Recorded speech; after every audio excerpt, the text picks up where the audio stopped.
El testigo viviente.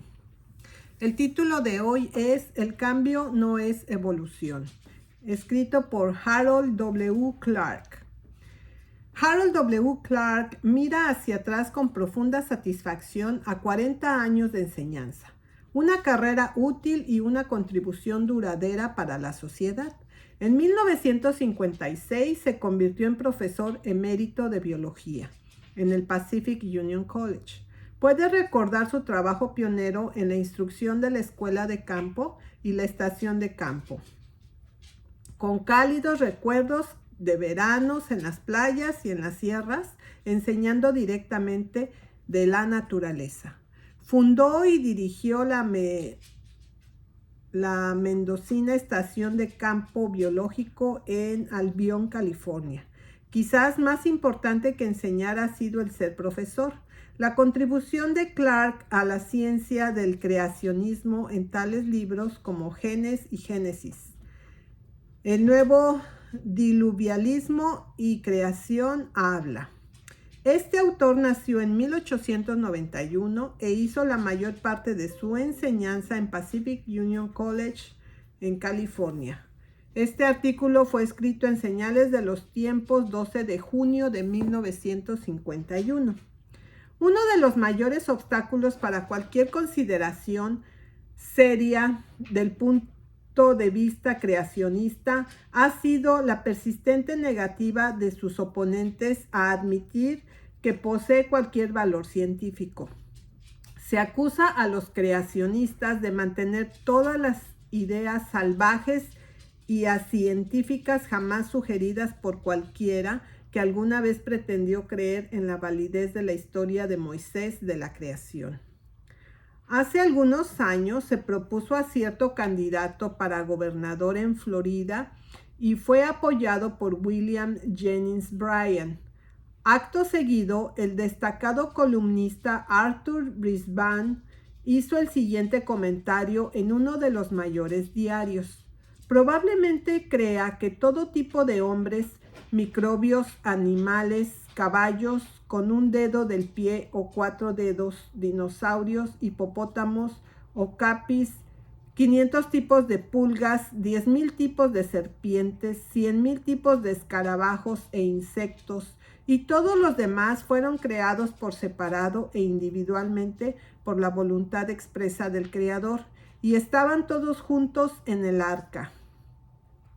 El escritor de esta editorial evidentemente pasó por alto el hecho de que hay hombres bien formados en todas las ramas de la ciencia que creen en el registro literal de la creación. Los evolucionistas han presentado muchas nociones toscas en el pasado, pero este hecho no parece obstaculizarlos del siglo XX de creer en la evolución científica. Lo que es justo para un lado debe serlo para el otro. Al definir el punto de vista creacionista, los evolucionistas cometen el error de citar declaraciones hechas hace 1 o 2 siglos, cuando el creacionismo era la creencia ortodoxa de las iglesias cristianas. El concepto de Linnaean de especies que fueron creadas por Dios y que, una vez creados, permanecieron inmutables, se supone que debe aceptarse como la hipótesis de cualquiera que cree en la interpretación literal de la Biblia. Pero las declaraciones hechas en este siglo sobre los problemas de la formación de especies no puede avanzar hoy en lugar de la evidencia contemporánea. Ya sea por fe en una creación literal, hoy se mantiene o debe depender de la correlación de evidencia científica disponible ahora, en este siglo XX. El caso exige una revisión a la luz de los hallazgos actuales, sin prejuicios por opiniones expresadas previamente. Sobre esta noción errónea de que la posición creacionista es el de la inmutabilidad absoluta de las especies, el evolucionista asume que cualquier doctrina científica que permita el cambio de cualquier tipo significa evolución. El profesor Horatio H. Newman, zoólogo de la Universidad de Chicago, lo definió así. Evolución es simplemente la filosofía del cambio en oposición a la filosofía de la fijeza y la inmutabilidad. Entonces, a fin de fortalecer su posición, comentó, incluso los especiales creacionistas convencidos difícilmente afirmarían que las especies permanecieron inmutables desde su creación solo para comenzar a cambiar durante la era presente, ya que sabía que nadie se atrevería a negar el hecho de que las plantas y los animales han cambiado durante la era actual. Parecía sentirse seguro en el supuesto de que tales cambios debieron interpretarse como evidencias de la evolución. Al tomar una posición como esta, los evolucionistas cometen dos errores. Acusan a los creacionistas de una posición insostenible y confunden su propia teoría por la capacidad de distinguir entre cambio y evolución. La evolución se define como el crecimiento y desarrollo gradual de las partes de simple a complejo. Físicamente se supone que tiene implicada una transformación de la materia desde su simplicidad primordial a la compleja estructura del presente universo, evolución inorgánica. Biológicamente, se supone que ha involucrado la transformación de los seres vivos de la primitiva simplicidad de primeros tiempos en todas las formas variadas de seres vivos que habitan la Tierra hoy, evolución orgánica. Según esta definición, la evolución es mucho más que un mero cambio. El desarrollo gradual y la ramificación en todas las variadas formas de seres no es fluctuación, sino cambio progresivo que debe ser continuo durante periodos interminables para lograr la diferenciación necesaria para producir las muchas formas que existen ahora.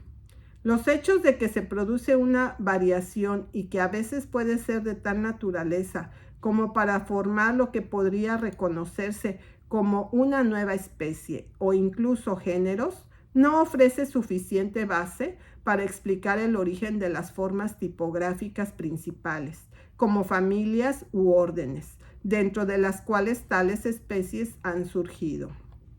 Por otro lado, dado que la idea de inmutabilidad de especie ha sido imposible de mantenerse frente a los hechos, algunos evolucionistas han asumido apresuradamente que la creencia de la creación ha sido dispensada con o bien se mantiene solo por aquellos que ignoran los hechos. Los que se oponen a la doctrina de la creación son demasiado apresurados en asumir que la admisión de cualquier cambio, cual sea, es imposible para el creacionista. La Tierra y su vida son observadas para cambiar más o menos. A lo largo de todo periodo del pensamiento humano, los hombres han registrado estos cambios y han expresado diferentes opiniones en cuanto a su interpretación. Algunos han postulado una creación original seguida de cambio. ¿Cuánto cambio se podría permitir y todavía uno creer que la creación es un problema que solo puede resolverse mediante una investigación larga y minuciosa? No se puede arreglar por pronunciamiento arbitrario. El creacionista moderno permite el cambio, pero al hacerlo simplemente está reconociendo los hechos del descubrimiento científico reciente. Este reconocimiento puede hacer que sea necesario definir el creacionismo de manera algo diferente de lo que algunos han hecho en el pasado. Como se entendió al principio y como ahora probablemente es definido por los evolucionistas, el creacionismo fue la idea de una creación literal de especies en prácticamente las mismas formas tal como existen ahora. Esto dejó todos los procesos de cambio para la interpretación evolutiva. La presente definición de la creación, que bien podría llamarse neocreacionismo, permitió al creacionista reconocer los hechos científicos e interpretarlos en armonía con los grandes fundamentos de verdad como se revela en la palabra divina de Dios. La posición del creacionista moderno es perfectamente consistente con todos los principios conocidos de la filosofía y la ciencia. Cree en un acto creativo definido cuando el tipo de formas fueron traídos a la existencia, siguiendo la creación original. Se han producido variaciones y los entornos cambiantes causaron que los tipos originales se dividieran en la multitud de especies ahora existentes.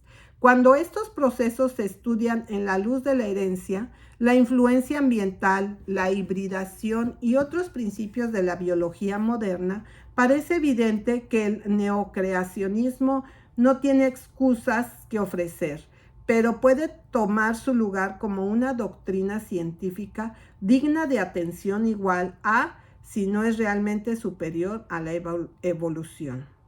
El creacionista de hoy no hace ninguna afirmación sobre la inmutabilidad de especies. Su argumento es sobre el método original de creación en lugar de sobre la cuestión de los cambios subsiguientes. No tiene ninguna disputa con la ciencia moderna sobre la posibilidad de variación, aislamiento, selección natural y cuantos factores que ayudan a producir nuevas especies. Sin embargo, lo hace sosteniendo que el mundo y su vida originalmente llegaron a existencia en 6 días mediante la intervención directa del poder de Dios. En esta posición se mantiene firme en contra de las especulaciones y críticas de todos los que intentan interponer la teoría de los procesos evolutivos en lugar del registro del decreto creativo del Todopoderoso. Él sostiene que las teorías del progreso evolutivo no están suficientemente respaldadas por evidencia científica para hacerlas concluyentes. Y aunque no puede probar por métodos científicos que la creación tuvo lugar por mandato directo de Dios, encuentra por otro lado que los hechos del mundo natural apoyan en lugar de oponerse al punto de vista del creacionismo. Por lo tanto, acepta el registro de Génesis de la creación y el diluvio en su valor nominal como un registro histórico inspirado, y sobre esta suposición procede a ordenar los hechos de ciencia en armonía con la interpretación creacionista. A modo de resumen, el creacionista conservador cree lo siguiente. 1. Que toda sustancia material nació por el decreto del Creador. Por lo tanto, la materia no se considera como teniendo una existencia independiente de propiedades inherentes por la que realiza sus actividades. Los fenómenos de la naturaleza están sujetos al control del Ser Supremo en todo momento y en todas sus manifestaciones. 2. Que la organización de las características físicas de la Tierra y la creación de la vida sobre ella se llevaron a cabo en 6 días literales. Consecuentemente, las teorías de la ciencia cósmica y biológica, la evolución a través de largas edades no es aceptable. 3. Esa confusión y degeneración entre plantas, animales y el hombre vino como resultado de la llegada del pecado al mundo y a través de la influencia de Satanás y sus agentes. 4. Que la tierra prístina fue destruida por una gran catástrofe abrumadora, el diluvio de Génesis 6, 7 y 8. Y que este diluvio fue la causa directa o indirecta de la mayoría de las principales características geológicas de la Tierra. 5. Que desde el diluvio ha habido muchos cambios en la superficie de la Tierra, con los cambios resultantes en condiciones climáticas y ecológicas, y que estos han sido simultáneos, con cambios más o menos profundos en la estructura y comportamiento de plantas y animales. Es de esta manera que se han distribuido sobre la faz de la Tierra la actual gama de especies de plantas y animales. 6. Que los principales grupos de plantas y animales han llegado a través de las edades relativamente sin cambios, y que los cambios que ahora dan como resultado nuevas especies no son de tal naturaleza como para producir nuevas familias, órdenes, clases o fila. Esta es entonces la conclusión a la que los creacionistas se encuentran comprometidos por su estudio de lo científico, filosófico y aspectos religiosos de la cuestión. Se sienten justificados al posicionarse a favor de una interpretación científica de los fenómenos biológicos y geológicos que podrían legítimamente ocupar su lugar como una nueva ciencia, la ciencia de la no creación.